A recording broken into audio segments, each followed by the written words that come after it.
I envision a future where Dalit women and Dalit queer people, where Dalit people in general are able to lead full lives that they were denied for thousands and thousands of years. I envision a future where they are able to not just do things, but also be able to dream and be happy and laugh and not necessarily be burdened with this political identity. It is a political identity because it has been politicized, because it has been a marginalized identity for so long. But I envision a time when they can just completely shrug off this burden and just be themselves, just be us, whatever that means. Being a Savarna woman myself and a Savarna editor, what I've learned over the years is that these movements have to be led by people from caste marginalized communities. And we have to learn to listen to pass the mic, surely. But I also think that one trend I have noticed amongst the atoning Savarnas, as I call them, is that they simply want to listen sometimes and keep passing the mic, and they don't think that they have anything to do other than pass the mic, which I think is problematic too.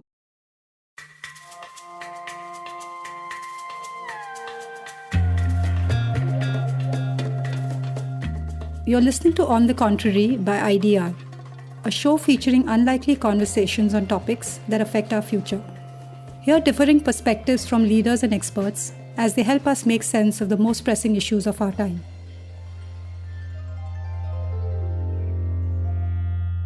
If one were to search online for the caste system in India today, what would get thrown up most prominently would be reports of caste-based violence and discrimination. This is despite the fact that we have numerous laws that prohibit oppressive caste-based practices. But the law is one thing, and reality is something else altogether. Newsrooms, boardrooms, classrooms, and several other formal institutions are still occupied by those belonging to the dominant castes. In a report published in 2019 by the Media Rumble and Oxfam India, it was found that out of 121 leadership positions surveyed in newsrooms, none were held by those belonging to scheduled castes or scheduled tribes. Which is why we are probably seeing social media increasingly beginning to function as a platform for anti-caste voices and conversations, primarily because it doesn't have too many gatekeepers. But there's still an urgent need to break into more mainstream forums, convenings, and organizations. Savarnas, or those who occupy quote-unquote the higher rungs of the caste hierarchy, often talk about being anti-caste allies or about passing the mic. But what they often fail to acknowledge is that the mic was never theirs to pass. What must then change in the system for caste marginalized people to take center stage? How can anti-caste allyship move beyond lip service and cede power? Our two guests today, Christina Dhanaraj and Dhanya Rajendran, will discuss what it really means to be an anti-caste ally and the role institutions and individuals must play in the movement. Christina Dhanaraj is a writer with more than a decade of work experience in India, Singapore, China, the United States, and the Netherlands. She's a consultant for women and minority-led initiatives focusing on social justice, self-determination, and collaborative models of scholarship. She's currently an advisor for Smashboard, Dalit Women Fight, and the Blue Club's Media Fellowship for Dalit Women.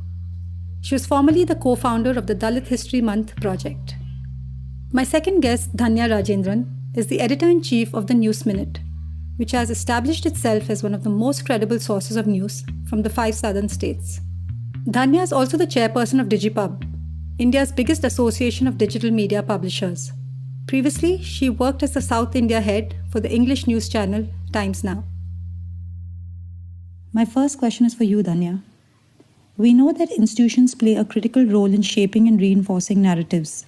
Given that almost all of them, whether it's the media, judiciary, or universities, are dominated by the upper castes who are unlikely to give up power, what do you think can be done to change some of this? So I think that affirmative action is very important, and institutions have to be careful and thoughtful when it comes to affirmative action. It has to be followed in all organizations, whether it's government, private, etc. In fact, I was looking at statistics which the union government gave very recently in front of the Supreme Court. They had looked at, I think, around 19 government departments and found that the OBC representation was quite okay, but the SC/ST representation was problematic in the sense that most of the people who got jobs were in class 2 and class 3. There were very less people in class 1. So even when we look at affirmative action in government jobs itself, after so many years, why is it that people are limited to jobs in class 2 or class 3 in the government? And these are statistics given by the government itself. In fact, I could have been wrong. I think they said that when it comes to OBC reservation also, or affirmative action also, the number is not quite good enough. But these are questions before us, right? As a country, as institutions, as governments, how have we failed? After so many years of affirmative action, why have we not been able to ensure that it's percolated into every segment? For example, I remember a debate in which someone randomly said that, oh, there are a lot of people from these communities who do get government jobs. I remember someone else interjecting and saying that it's not just about them getting jobs, it's also about do they rise in the hierarchy. And I think that applies to not just government institutions, but even the media or any other institution that you take. That yes, we talk about more representation, about bringing more people in, but do they still remain at the lowest of the hierarchy and they do not move up in their jobs? That we do not have chief secretaries and joint secretaries in the bureaucracy, that we do not have editor-in-chiefs in the media. How does it matter if all of them are still class 3 employees of the government, or in the media they are merely reporters who do not take any calls in the organization? So I think these have to be addressed more actively. From the industry that I represent, I do know that it is largely a Savarna media.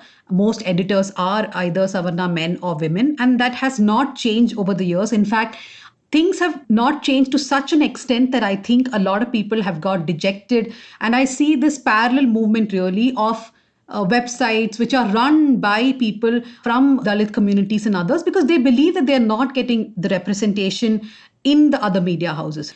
There are more proactive things that organizations need to do, right from the time when it comes to hiring, to promotions, and to ensure that there are more people who rise up the hierarchy. I think it's just not enough that we take people in, but we have to ensure that they become decision makers.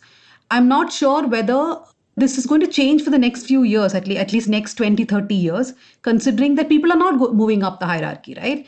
And there is so much of negativity, there is so much of a dialogue against affirmative action.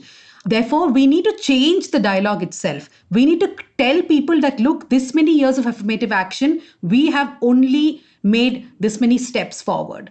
There's so much more to gain. I think nobody should be under this misconception that a lot of gains have been made because of affirmative action or reservation for so many years.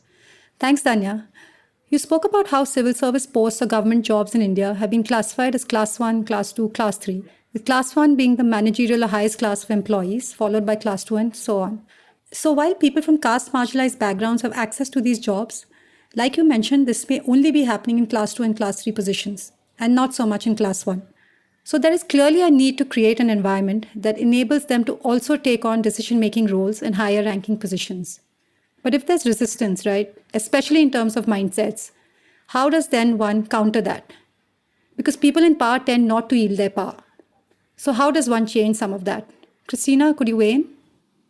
I do believe affirmative action is absolutely important. Representation is absolutely important. These are some of the basics that I think we should all already be on the same page about. And by we, I just don't mean the three of us in the room today, but also the country at large, the state, organization, institutions, companies, all kinds of entities should already be believing in something as basic as this. But thanks to the context that we are all operating in, my fear is that affirmative action, or the case for affirmative action and the case for reservation, quote unquote, is going to get more and more challenging, in the sense that the more we are going to have conversations like, people from SCST are already in these positions and they are already, having these kinds of very troubled conversations, would mean that the counter against practices of affirmative action is only going to get stronger and stronger. So given that context, I think it's probably time for us Perhaps also like how Dhanya just mentioned, that we need to change the dialogue around it and also perhaps strategies around it. Given that we're going to fight for affirmative action in such a challenging sort of a context, how do we ensure that more people are going to come in from caste marginalized backgrounds without having to do it only through formal methods or formal channels?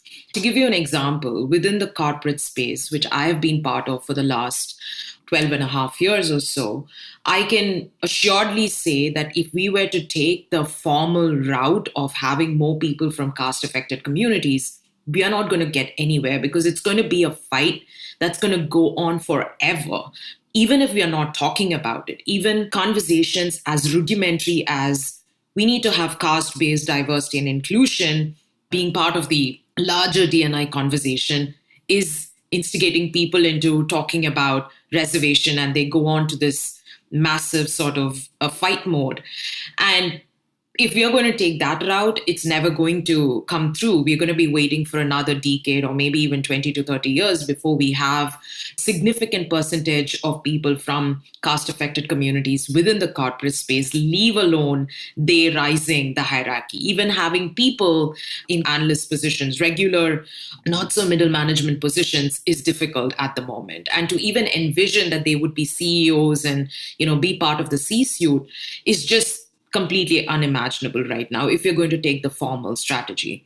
So I think it's time for us to think about what are some of the informal ways of getting people in? What are some of the ways in which we don't have to necessarily ask people to be out with their caste identity? We don't necessarily have to shake people into saying, are you really from the Dalit community or not? Only then we will take you in.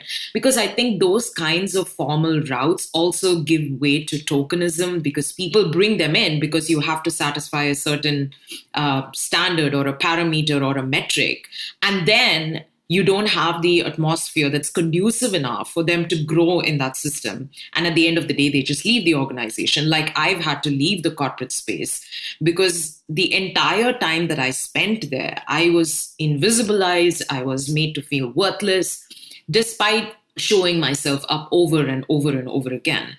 So I feel like couple of things. One, while formal routes are absolutely important, we need to have those and not erase them completely. But at the same time, we should also give space to start thinking about some of the informal ways in which we need to have people in, whether it is, job advertisements, whether it's like word of mouth, whether it's like very proactively looking for people from caste marginalized backgrounds to bring into organizations. And thirdly, it's not just about getting people in, but also about creating a culture and an environment where they are made to feel full and complete and we are able to thrive, right? That's definitely something that I'm in agreement with. But I'm also aware that I'm speaking with a corporate space in mind. So I'm sure all of this will have to change and kind of evolve and shape up depending upon the context you're working with. Maybe in a university space, it would look very different. Maybe in a public sector space, it would be very different, because in public sectors, you tend to have some of these really very formalized, and yet people don't necessarily feel that they could still rise in the hierarchy because there is a system in place. So these are also something that we need to keep in mind when we are envisioning how representation across the levels look like. You both have spoken about how we should be thinking about getting caste marginalized people in, how we can all create the environment and look beyond just formal strategies. Because when we talk about institutions, at the end of the day, they're really made of people. And you need individuals as allies to push the movement and the agenda forward. While caste marginalized people need to fight the fight, we also need dominant castes at the other end to stand up there, cede space, and create a conducive environment. So as individuals sitting within the spectrum of institutions that you spoke about, what is the role that they must play? Christina, you've spoken before about how when Savarnas work as allies, they occupy most of the speaking space, the space where conversations happen. What do you think Savarna allies should be doing more of or less of? Sure. I'm going to try and answer this question not just within the contours of an organization, but also outside of it. Perhaps there are some lessons that we can take and kind of envision how to implement some of these basic principles I think over a period of time, and thanks to the last few years of, us thinking about what allyship looks like, particularly within the context of caste, and because some of these conversations are either driven by or sustained by caste oppressive communities, I feel like in the last few years, the way anti-caste discourse has kind of shaped up has somehow made us realize that this is all about making better allies out of caste powered people.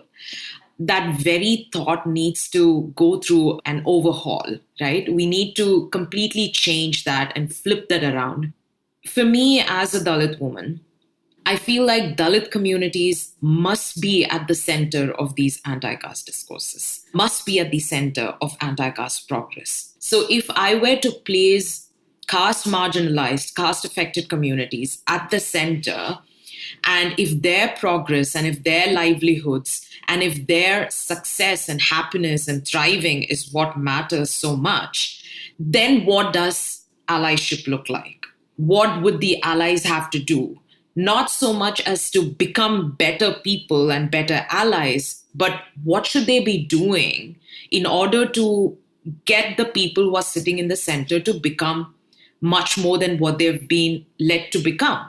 Because we've had thousands and thousands of years of an oppressive state in place, of an oppressive system in place, and we've barely understood how caste has expressed itself within these spaces.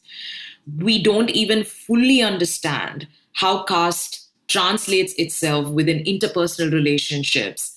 And so the amount of change, the level of overhaul that we require out of people, out of systems is really, really huge. And I think the best way to start that very long, arduous, complex process of ridding ourselves of caste and casteist mindsets across communities is to have caste marginalized people at the center of this change, and not to think that Savarnas as people who are holding the stage should pass the mic or should open up spaces, should include people, because all of these sorts of discourses are assuming that it's Savarnas who will continue to hold power, Savarnas who continue to be at the center of it and who are just including people from the outside. I say stop that and get to a place where you're having caste marginalized people at the center. And then you can think about what is it that I have to be doing in order to get them to hold power, hold the conversation, set up the stage, in fact, create discourses that are applicable for them. So I think if we were to take an example, like if you were to think about writing, we tend to think that as a writing community, the people who hold publishing companies will have to give opportunities to Dalit authors. But most often, even that is not happening. But if we were to flip that whole thing and think about what would a publishing company with Dalit people on the editorial board or as chief editors, as commissioning editors look like, right? What kind of books would they be commissioning? What kind of stories would they be telling? What kind of people would they be inviting for anthologies? So I think it's important for us to flip that imagination and think of it as caste oppressed and caste marginalized people being at the center and holding power and being the ones originating these very discourses, rather than still having caste powered people at the center and thinking of how they can be better allies and bringing more people in.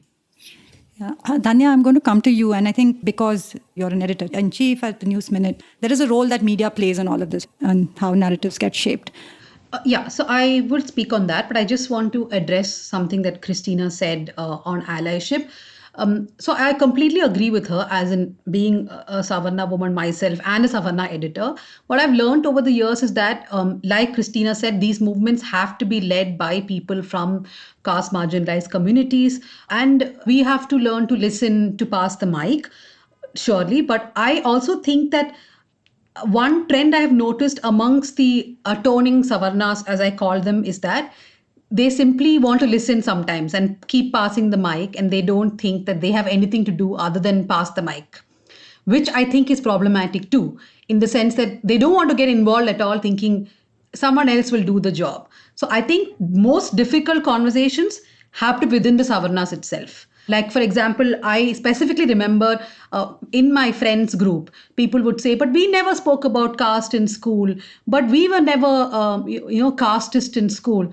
Once I had to actually point out that my whole bunch of school friends, we are the greatest example of a gang where everybody is a Savarna. So I told them that, look, we may not have been casteist, but the point is, from the time we are born, brought up, everything, there are ways in which we come together, right? It's sort of inbuilt in us because our parents have told us in various different ways. And okay, maybe I was not casteist, but I was casteist in many ways, because I do know that this is the way, this is the gang I should make, or these are the friends I should have, these are the people I should hang out with. These are very intrinsic in us. And I think we have to have those conversations within ourselves. And when someone criticizes us or calls us out, I think to immediately feel victimized, that 99% of the time I have been an ally, one time when I did something wrong, why am I being called out, is also something that I've been noticing lately. So to me, I tell myself that I'm not being punished for the sins of my ancestors, but I have to be educated, I have to be aware of what happened. Therefore, I am a continuation of that process. So first is to have conversations with myself, with my family, with my circle. And of course, I think the same extends to the media house I work in or I run. For example, we always speak about more women in the newsroom. Why? Because we need people with lived experiences to speak about, for example, a woman editor or a male editor in a newsroom. There's a huge difference in the kind of stories that are chosen, in the way stories are written. The same applies if you have a Muslim in your newsroom. It's very different when you have someone from the LGBTQ community or from any caste-marginalised community, right? Everybody comes with their own lived experiences. But I did think around 5 years ago that just representation as far as journalists are concerned will help. But I've realized that lived experiences should not be translated into just that one journalist writing about that one subject. It has to impact the entire newsroom, which is these people should become the people that we go to ask. For example, I am a Savarna. As an editor, I make it a point that everyone has to refer to these certain people in the newsroom who come with their lived experience, and they can be the ones who advise the others. No matter what is their seniority, it does not matter. Newsrooms, I think, are changing that way. Unfortunately, changes happen when more calling out happens from within the organization itself.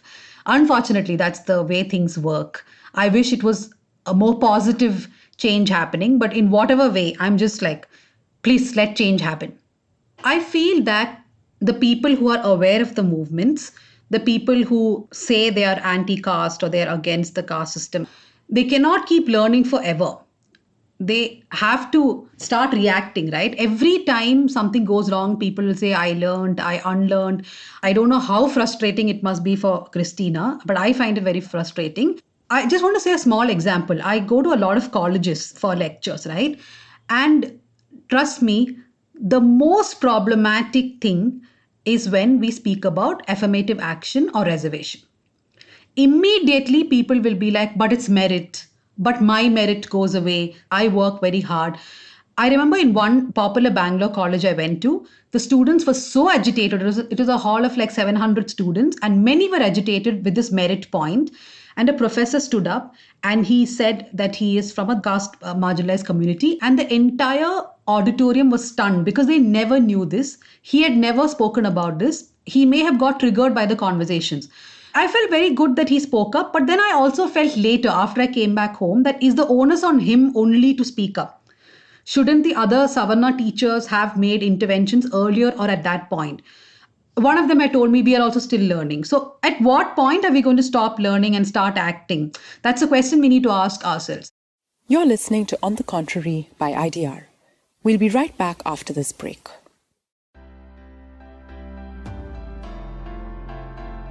Most of us don't like to fail, and so we try and avoid it at all costs. But failure is natural, and there can be no success without it. In fact, it teaches us invaluable lessons about what not to do and how to make things right. IDR's new podcast, Failure Files, puts stories of failure front and center, where you can listen to candid perspectives and lessons from social entrepreneurs working on some of the world's toughest problems. Listen and subscribe to the show on your favorite podcasting app. And now, back to the show. I'm going to move a little bit to the role of social media in this whole movement, because there are less gatekeepers on social media than there are in traditional media. So we're seeing caste marginalized communities using it more and using it more effectively. Christina, what role has that played to push some of this conversation, to push some of this thinking? I think social media has been very significant in the last few years, particularly for caste marginalized groups, right? And I do believe that it is going to be so for many years to come. I started becoming active on Twitter and on Facebook, particularly within this discourse, only about a few years ago, not really that long. And it's been a year or so since I've kind of stepped out. While I do believe that social media can be extremely helpful for a whole lot of reasons. Like, for example, we have so many Dalit women activists who are working on the ground and who may not have access to media outlets, who would readily pick up the stories that they are dealing with. Like, for example, the kind of atrocities that become big news are those that get reported or those that have in some way gained some kind of momentum in that particular place. But there's a whole bunch of atrocities that we never get to hear about. And this news doesn't ever get covered, even in local newspapers. In that sense, if they do have access to social media in the language that they are comfortable in, they can always have an outlet to put stuff out, and not just reporting, but also analysis. And they also get to see other kinds of discourses that would come into play with respect to that particular atrocity, or they may even be able to find very powerful allies who may take notice of what's happening and help them in some way. Partnerships can happen, collaborations can happen. So I think all of that has been great. And when I work with Dalit Women Fight, and this is something that we keep talking about time and time again, where they feel extremely glad that they have social media where they can put up stuff, particularly Twitter. But then again, when it comes to discourses such as these, yes, of course, the number of caste marginalized people, particularly Dalit people, on social media has definitely increased. A few years ago, when I was on Twitter, I could probably just count the number of other Dalit women who were active, and I wouldn't run out of one hand. But now there's just a whole bunch of us on Instagram and on Twitter. And the kind of conversations people are having is so nuanced, and, it's very rich. And it's extremely a delight to watch it, because they're all much younger and I see a bit of me in them. It's sort of really nice to see that coming through. And I feel like it's only going to get better and better and better. However, and I take cognizance of what Dhanya mentioned just a while ago, that calling out is the only way forward in terms of, change. I don't agree with that entirely, because I feel like even calling out requires a whole lot of labor, a whole lot of emotion. And I have participated in these only to realize that over a period of time, it erodes you as well. Even as a caste marginalized person, even as a Dalit woman, if I were to spend half of my time on social media just looking at what are the things that I'm going to be calling out on because I feel like it's casteist, it's not helping me in any way, not just individually, and I mean even collectively. How is it helping my community? How is it helping our communities? Because once again, I'm seeing my community and myself at the center of these movements. So if that were the case, then how is my healing going to happen? How is my progress going to happen? How are we going to thrive if a significant time that I spend on social media is spent on calling out? I feel like that is still very Savarna-centric, that is still very upper caste-centric, wherein I'm trying to tell people, hey, this is where you were wrong and that's where you did not do it right. This is okay, but this is still not okay. It's just a whole lot of labor that goes into it and a whole lot of emotion that I don't think that we must be spending so much on. So I feel like social media is helping and it is great, but it's not necessarily only a good thing. I think there is some lessons for us to take from the experience that we've had in the last few years of how we've participated in anti-caste discourses and how we can make it better and eventually get to a point where we are able to envision coalitions and we can use social media in a much more positive manner. Of course, it's very utopic, but nonetheless, I don't think we are in a great place at the moment with the kind of calling outs that are happening, which seems to take up so much more real estate than the issues that we really should be talking about. I just want to just make one point, Marmita. So I think the word I use, calling out, I was not restricting to social media. I mean, I agree with what Christina said. It's just so much of negative energy gone. The reason why I said call out is because Oxfam and News Laundry have been doing this research, I think almost every year, where they look at the composition in newsrooms. So I believe that's also a calling out. That research, which they do every year, where they call organizations and ask them, is your editor a Savarna? How many people from marginalized communities do you have? And when that report gets published, right, that's also a call for action for the media houses to do something about it by next year when that report or that survey is done again. So, Christina, I just wanted to say that when I say calling out, I also mean a lot of action wherein media houses are told that, look, this is what is going wrong. Or any kind of organization, for example, corporates, where is our study on what is the composition of our corporate world? Especially, like you said, who are the CEOs or CEOs? Are there anyone from marginalized communities? We don't really know, right?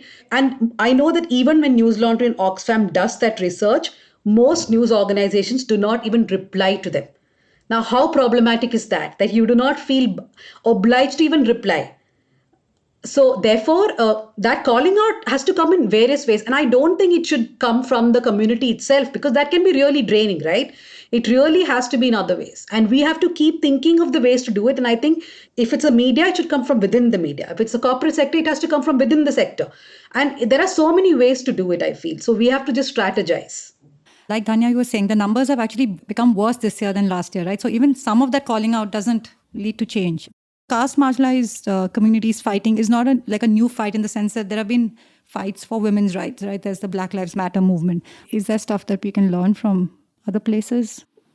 Yes and no. I think I do believe that we need to come up with strategies that are very specific to our context. And I think our context is fairly complicated because we have a whole bunch of intersectionalities that we are playing with. And we keep seeing these. Every time we have a nuanced conversation, there would be an equally nuanced opposing conversation that will seem to have very equivalent merit to what we are saying.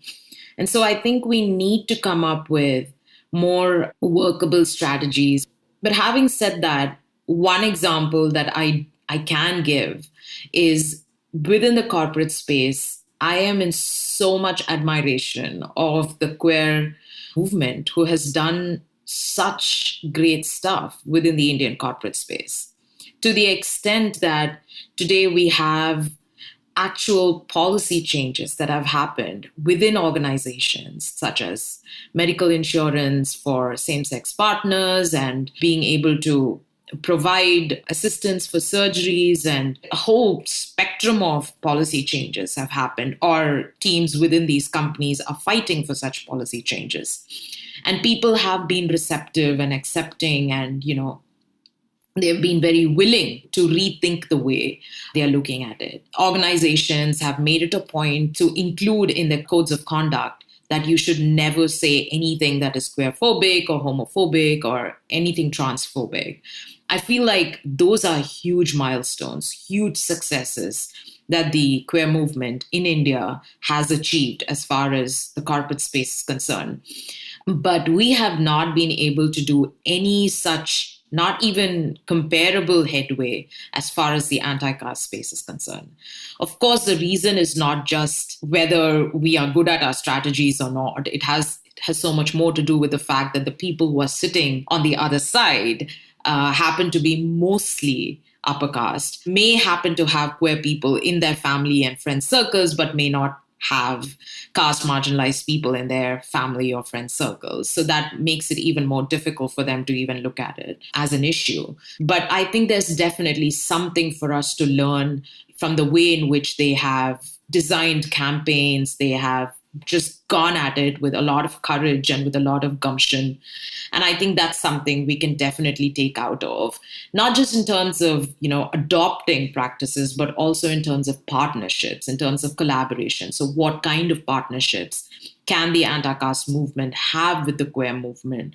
And because there are a whole lot of us who are both queer and Dalit. And, how do we bring all of us together and really kind of work together? And the same thing goes for the feminist movement as well. None of us are leading like single identity lives. We're all part feminist and part queer and part whatever, right? So I think it's not just about adopting practices, but also about learning from each other in a very cohesive, collaborative manner. And again, going back to my earlier point, I think call-outs and canceling and all of that is good, but it has its own limitations because it should not take up so much space that it becomes detrimental for us to envision and imagine coalitions and progress that we can achieve if we were to just work together. What's the progress in the movement that you would like to see? Because both of you all mentioned saying that it's a long journey, it's an arduous journey, there are all of these factors, but what would keep you going? So before going to the question, I just want to address one thing that Christina said, though all credits to the queer movement for whatever they've achieved in India, not just in the corporate space, but even so many governments have made policies which are queer friendly, or they have committees, etc. But just thinking from the other side, I also believe that's a much easier thing to do for corporates or governments because you're still othering them. As in, if you are talking about anti-caste policies within an organization or government, it impacts everybody in the sense that the people making the decisions are mostly from oppressor caste or whatever, which is why the changes are not happening as much as we would want it to happen, like how the queer movement has been able to. And I don't think it's going to be as easy, but I hope that with time, if we can convince more people that this is the right way forward, then it may happen. As far as envisaging a future is concerned, at least personally, I believe we should speak to the younger generation more. While we keep having these conversations, which are negative, positive, whatever it is, or like Christina said, we need to build coalitions, we need to figure out how to make people more responsible, how to make companies, governments, etc. more responsible. But I think alongside all that, we need to speak to our younger generations. At least as a mother of a 10-year-old and as someone who visits schools and colleges to speak, I feel that if young people are made aware of their privileges and the lack of privileges of other people, it really makes the journey much more easier than trying to convince them when they're 30 years old and tweeting away. We should have more literature around that. I mean, there are books which are now explaining the caste movement, about Ambedkar's vision, etc. for children. So in small things, I think we need to introduce those changes. It's only when we take the young along with us that we can truly make changes. I mean, the rest of it is a fight, right? You fight against governments, you fight against corporates, you convince them to change policies. And I think the language that we use, for example, using the word reservation itself. So we have to watch our language, especially around the young.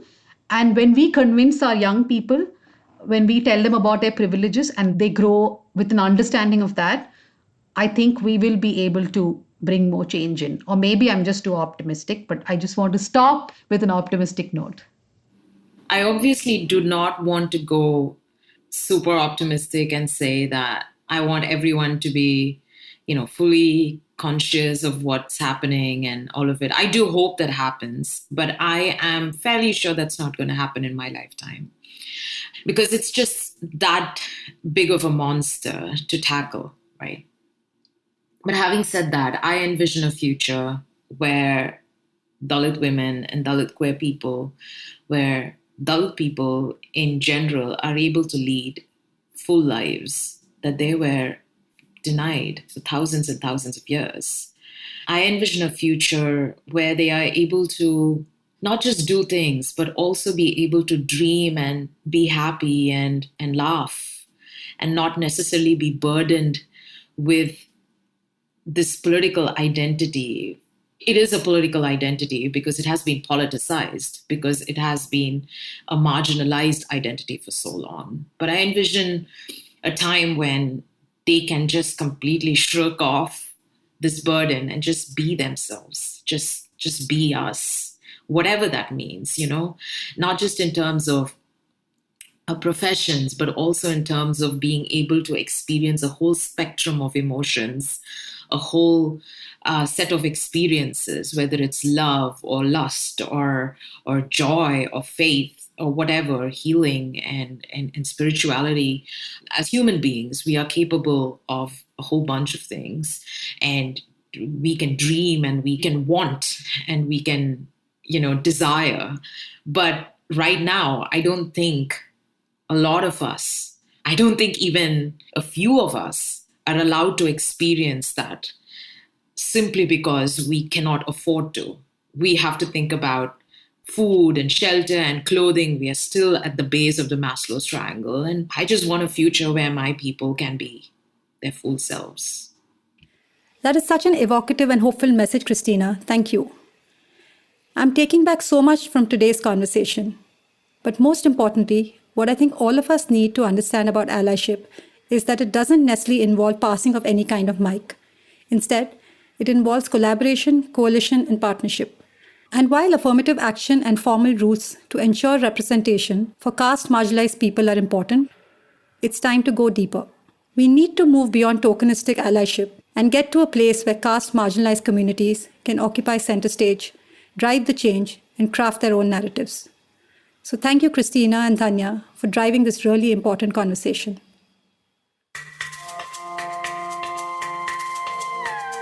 Thank you for listening to On the Contrary by IDR. I'm Smaranita Shetty, co-founder and CEO of IDR, an online journal that publishes cutting-edge ideas and insights, written by and for people working on some of India's toughest problems. We believe that knowledge has the power to drive change, and our platform serves as a stage for underserved topics, unheard voices, and the counter-narratives that are crucial to achieving social progress. To learn more about the ideas featured on this podcast, as well as the latest thinking on social impact, visit our website www.idronline.org. You can also find us on Facebook, Instagram, Twitter, and LinkedIn.